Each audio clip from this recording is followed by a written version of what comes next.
आजकल urban areas में divorce cases बहुत ही ज्यादा बढ़ गए हैं। इसका मेन रीजन है ईगो, एक्सपेक्टेशंस और जेंडर रोल्स का शिफ्ट हो जाना। बहुत सारे आदमी अपनी वैल्यू को नीडेड होने के साथ अटैच कर देते हैं। उन्हें लगता है कि मैं नीडेड हूं, मैं प्रोवाइड करता हूं और मेरे नीडेड होने में ही मेरी इंपॉर्टेंस है। बट जब वो नीड खत्म हो जाती है, जब औरतों को लगे कि उनको आपकी जरूरत ही नहीं है, अगर तुम्हारी पत्नी की जॉब लग चुकी है और वो जॉब तुम्हारी हैसियत से बड़ी है, तो ऑब्वियसली बात है उसको तुम्हारी जरूरत नहीं रहेगी। इस स्टेज पे आके आर्गुमेंट्स एक पावर गेम बन जाते हैं कि कौन ज्यादा पावरफुल है और धीरे धीरे तुम अपनी जो पति वाली पोजीशन है वो लूज करने लगते हो। इसका सॉल्यूशन है कि खुद की स्ट्रॉन्ग बाउंड्रीज बनानी है कि जिससे भी तुम शादी करो, तुम्हें अपनी थिंकिंग पूरी क्लियर रखनी है और कामली डिसीजंस लेने हैं। मेरे हिसाब से किसी भी मर्द को उस लेडी से शादी नहीं करनी चाहिए जो उससे हाई वैल्यू रखती हो, क्योंकि अगर तुम्हें एक पार्टनर मिलती है जिसकी वैल्यू और जिसकी जॉब तुम्हारी जॉब से बहुत ज्यादा ऊपर है, उसका सोशल स्टेटस और उसके बाप का सोशल स्टेटस तुम्हारी औकात से ऊपर है, तो भाई इस केस में ईगो क्लैशेस होंगे ही होंगे। वो बार बार तुम्हें बताएगी कि वो कितनी पावरफुल है, वो कितनी स्ट्रांग है और तुम उसके सामने कुछ भी नहीं हो। सेम चीज वो तुम्हारे पेरेंट्स के साथ करेगी। देखो, मेन चीज है ईगो एंड पावर। तो आपके रिलेशनशिप में ईगो एंड पावर बिल्कुल नहीं आनी चाहिए। फिर उसमें फर्क नहीं पड़ता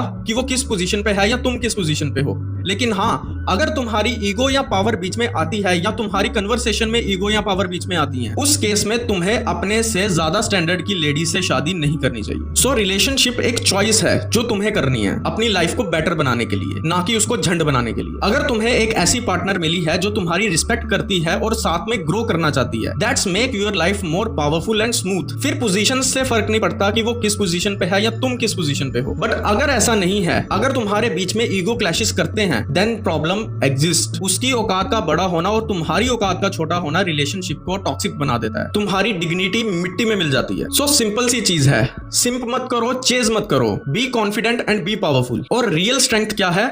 दूसरों को कंट्रोल करना नहीं, खुद को मास्टर करना। और एंड में याद रखो भाई, तुम्हारी वैल्यू किसी और के अप्रूवल से डिसाइड नहीं होती, उसे तुम खुद क्रिएट करते हो और चाहो तो खुद भी डिस्ट्रॉय कर सकते हो। सब तुम्हारे हाथ में।